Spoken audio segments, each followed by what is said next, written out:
Be seated. I've always wanted to do that. Well, good morning, church. It is good to be here with all of y'all, and it looks like they'll just let anybody up on this stage. But this is what a guy gets for being sick, too. I told Shane last week, I said, can you cover my class for me? I'm kind of under the weather, and he said, yeah, sure, I can do that. Can you preach my sermon next Sunday? I said, I guess so. I guess that's a fair trade-off. But it's good to be here today. It's good to be up here getting to see all of y'all from this perspective and talk. But how's things going? Life going pretty good for everyone? Pretty good? Life can get a little crazy, right? Life is a bit crazy right now, I think. I'm parenting a three-nager, so that's a busy time right now. The three-nager is a difficult and stressful stage to deal with, and an infant as well. So the infant's pretty good. That's a breeze, but man, I'm learning along the way with this little one. But then also, while doing all that parenting, I'm ministering to the needs of a church and a community. I'm thinking about the people that I'm visiting in the hospital with different situations going on, such as the Dooleys and the Hillises as well. Lots of chaos kind of going on in those situations. And then in the midst of that, I'm supposed to come up with all sorts of different lessons and sermons. They're not really sermons anymore, so I'm fine with that. But different class lessons and stuff to talk about. But then I just think about everything going on around the globe as well. And then, let alone, we had storms on Friday night that had tornadoes that hit some of the areas around us. Thankfully, we didn't get hit. And then it snowed today. So there's chaos going on everywhere. It's happening all around us. And there's a lot going on. Can I get an amen for that? Amen. Right. Okay. I'm glad we all agree on that. But yet, through all of this, in the midst of all of this crazy and hard to deal with stuff that's going on around us, I'm supposed to somehow figure out ways to encourage people and to point them to Jesus through it. Talk about overwhelming. So I'm going to give it my best go here. But a couple of things I want to remind us of before we really dig in here. One is that we're all ministers. Right? I might be paid to be a minister and do that as a profession. That's a benefit of it. But we are all ministers. And as we've been just talking about in different ways about being vessels to those around us, we have this idea that's given to us going all the way back to the Old Testament when we think about it. Deuteronomy 6. We have this whole idea of loving the Lord our God with all of our heart, our soul, our mind, and our strength. And a part of that, this idea that's expressed in the Shema, is this preamble to the Jewish law. We have it placed before our eyes. And that this idea of loving the Lord our God with all of our heart, with all our soul and mind and strength, we teach our families to do the same. That's one of the first commandments that's given there, and the greatest commandment. We teach our families to do the same. And that includes our church family. That includes those around us. We teach others what it looks like to love God wholly and fully. How we go out into the community and show others that love as well. So we're all ministers. And number two, the thing I want to remind us of there is that God moves in the chaos.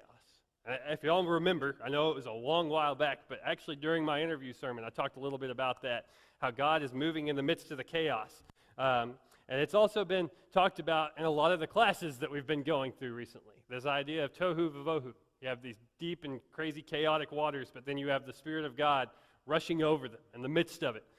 So you have this idea from the very beginning of creation that in the midst of chaos, God is there, and that God is moving, that He's effective. And so along with all this, we also talked about no matter how chaotic our situations get, God's with us, and God is faithful. And so having this in mind, let's look at our text for today. When Bill began our reading today, we witnessed this scenario in which Jesus and His disciples are sailing across the sea. They're sailing across the Lake of Galilee, and they're sailing, and this great windstorm comes upon them. Right? It just says a squall comes upon them in the text, but man, it's a lot bigger than just that little moment, right, where we see a squall. No, it's a lot bigger, right? There's this huge windstorm that sweeps down on the lake. As it says, the boat was filling with water, and they were in danger. Right? It says that in the text. They're in danger in this moment. These guys that are experienced in this field and know what they're doing are freaking out in this moment. Right? As I said last time, this would be like Ken Longer, right? If he's out there on the water and he's freaking out, you know something wrong is happening. Right? It's getting crazy. And so when we think about this, when we think about that chaotic situation, does that kind of sound familiar for anyone? It brings back to mind, again, that idea at the very beginning of creation that we see these crazy and chaotic waters, immediately followed by the Spirit of God rushing over them.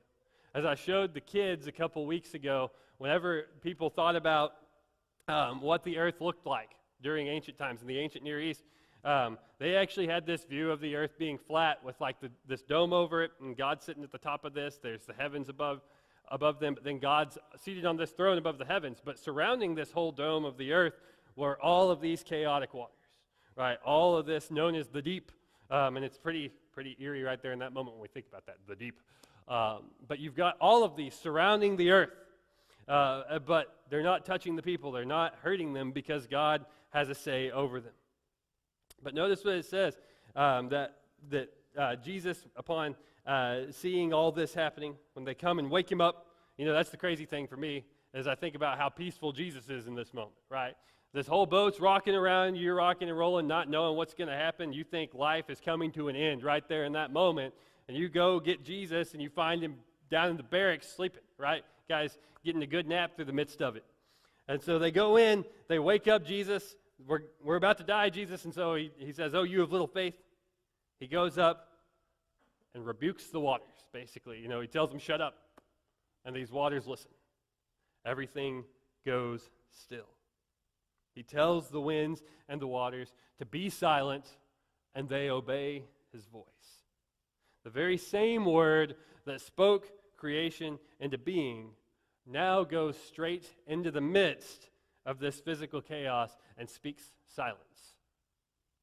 And what follows, of course, is fear, amazement, and definitely some confusion on the parts of the apostles. Who is this guy that he speaks, and even the wind and the waves obey him? So keep that in mind as we keep going. And then we encounter a scene after this. It gets even crazier, right? We have a scene in the following verses with this demon-possessed guy, right? So I want us to all just stop for a moment as we think about this and think about the apostles' position here in this moment. If you could, in any way, shape, or form, as I like to do, place yourselves in the shoes of the apostles here. You've just been through what's most likely been the craziest storm that you've ever encountered in your lifetime, right? You were on the water, and it was also just abruptly ended in probably the quickest time that you've ever seen it happen too. And you're probably still in a bit of shock over all of this, right? You're happy. You're on land, right? You're on shore, jumping down, have that whole moment like you see in the movies where a guy jumps off the ship and he's kissing the ground and all that and spits out the sand a little bit. But you're still probably in shock over all this, to say the least. Then you run ashore, and the very, very first thing you see isn't people saying welcome or anything like that. It just happens to be some demon-possessed guy, right, that's running up to you, running right in your vicinity, your direction, right? He's screaming, he's going crazy, got scratches all over his body. He's running directly towards you. And did I mention, by the way, the guy's naked, right? Make matters worse, guy's naked. He's running straight at you. You've been through everything of the previous night's events, and you see some crazy naked guy who has broken chains that people have tried to hold him back with coming directly towards you. How would you react in that moment? I mean, if I'm going to be honest here in that moment, I'd be stepping on the shore. I'd look up, see that, and say, that storm didn't seem so bad, Jesus. I'm going to keep going back that way. That would probably be my first reaction. Now, Bill Moody over here, he'd probably hug the guy, right? Bill's just great like that, but I don't know that I have that kind of love to show in that moment. But as we know, they stay with him, right? That's not what the disciples do. They don't just turn back and run away, right? They don't just go hop back in the boat scared. They're probably a little freaked out in the moment, but they stay with Jesus. And as they do, I'm thankful they did, because they witnessed the sight that we see next. He proceeds to heal this guy that no chains could restrain, that nobody could get through to. He stays and he heals him. But before that, this guy actually falls at Jesus' feet. And so keep that in mind as well. And Mark gives us a little bit more detail of this scene if we go to Mark chapter 5 and read that on your own. But as we see later on, what happens is that this guy falls before Jesus' feet, and he says that, our name is Legion, for we are many, right? Crazy in itself, man. I get freaked out enough watching a horror movie with demon-possessed guys. I can't imagine if it's in real life. But you have this whole thing where you've got this whole legion of demons in this guy. But they fall before the feet of Jesus. And not only do they fall before Jesus, but they also beg him in this moment to allow them to go off into this herd of swine, this herd of pigs. And as we see later on in that story in Mark, the pigs actually, Jesus allows the demons to go into the pigs. They go and run off a cliff. So as I think about this story, I always try to look at it from different perspectives. I'm thinking about what the swine herders are thinking about here in this moment too, right? You have this moment where all your pigs that you were just tending to, you have in a normal day, all your pigs get possessed. And then they go and run off this cliff into the water, right? So as we see the swine herds go off and they tell those in the city what Jesus has done, right? And I'm sure they're probably trying to talk their way out of getting fired for what seems like the biggest screw up in swine herding history as well.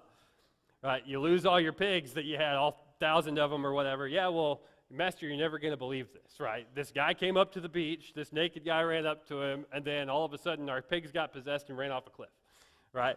So that's pretty hard to explain. But then at the same time, since it's such a hard story to explain, it's a pretty easy story to believe, I think. But Mark then tells us, after all this happens, that the crowds show up. And they see this once crazy, naked guy now living as a normal and clothed guy. And, it might not seem like much, but for people who had been around this guy for years, who had seen how he was for years on end, that's something pretty amazing. And it's followed, all of this happens, and it's followed up with this idea and this speaking of how all were amazed and all were afraid in this moment. And so here we have two very chaotic situations happening in two very different senses, for that matter. The first one is a physically chaotic situation, right? You have this whole storm that you're going through. You don't know if you're going to make it through the night or not, but then Jesus speaks and it's all calm. And then the second is this spiritually chaotic situation, right? Where you've got everything to do with the supernatural realm happening in front of you. And both of these happen in the same chapter. And so what do these two very different and chaotic situations tell us? As we discussed last time, God is moving in the midst of the chaos, right? This is something important for us to always remember, but also something that we already established. But taking this a step further, God not only moves in the chaos, but as we see in the midst of this chapter, God lives in the neighborhood of chaos. And that's what, led to that title of this sermon. God is in the neighborhood of chaos. Wherever chaos is, God is most assuredly there as well. God is near. And God is bringing peace and He's bringing assurance. He's bringing calm in the midst of those moments. And thinking about this from the apostles' perspective, though. Much like the apostles, as we think about, remember that number one point we talked of, we too are ministers. That we too are His disciples, His followers. That job that the apostles had has now been given to us, right? We're called to be messengers to the world, to tell the good news to the world of what Jesus has done and what He's continuing to do. And so, if this means that Jesus is found in the chaos, this means His followers go where Jesus goes. And that means that we are to be found in the chaos too. If Jesus lives in the neighborhood of chaos, this means that His followers are to do the same. If we're going to make an impact in the world around us, it means that we're willing to go into that neighborhood of chaos. And as we know from the apostles, this isn't easy. And at points, it can be downright scary, and it can be downright painful. It can be scary when you see these demon things happening. It can be painful when you're beaten for the things that you're teaching. And thankfully, we live in a country where that doesn't usually happen. It doesn't happen very often. And we have that privilege to go out and speak truth. But there are other places where that's not the case. And there are people out there doing the same. And it's because a disciple follows God into that chaos. However, if you notice what causes even more fear when we think about the scary moments for these apostles, if you notice what causes even more fear among the apostles isn't the situation itself, right? It's not the whole situation that leads up to this. It's not the storm. It's not the demoniac. But it's the realization of the power of Jesus in these moments. You thought that storm struck fear into your life. You thought that it was scary to be confronted by a legion of demons, right? Both of those are scary situations. However, how much more fear would you have over something or someone that's so powerful that even these storms and these legions of demons bow before him and obey his voice? You can't help but fear a power so great. As we talked about in class with the kids this morning, we talked about this idea of awe. The word awe and awesome and awe-inspiring, what that means, that we can't help but be overwhelmed by the great power of God, of who God is. That you can't help but be silenced at points by that great power. And in a sense, you can't help but fear it, right? You can't help but fear something that's so great, right? The greatest being that ever will be inspires fear in us. And yet, even though there was this continual fear, in a sense, of Jesus' great power, there was also this continual following of him by the apostles. And with it, a continual coming to know God better. And through this following, they came to know what the true meaning of the name Emmanuel, God with us, is. And so coming to this realization didn't make them perfect, right? As we know, there are still plenty of mistakes that the apostles are going to make after this realization, right? They're starting to slowly come along in progress, but they still have some things to learn. They make mistakes, including a point where all of them abandon him. Whenever they see Jesus get arrested, all of them at one point abandon Jesus. However, when Jesus then overcomes the most chaotic situation that there ever was and ever will be, which is overcoming death, as we all know, the apostles knew from then on that this too was the neighborhood where they were going to dwell, because this was the God they followed. A neighborhood where death, the ultimate form of chaos, was very evident and where it was very prevalent. And moving into this neighborhood, the apostles showed us the reflection of what Christ looks like, what it looks like to be a vessel of Christ to the community around us. When we think about all of that, as we think about ourselves, we bear that name Christian. And in so doing, make the proclamation that we are image bearers of Christ. And Christian wasn't a word that was come up with by the Christians themselves. The Romans attributed it to us, and it means people being of Christ. And I can't think of a more apt description. A true follower is someone of Christ. We are a part of who Christ is.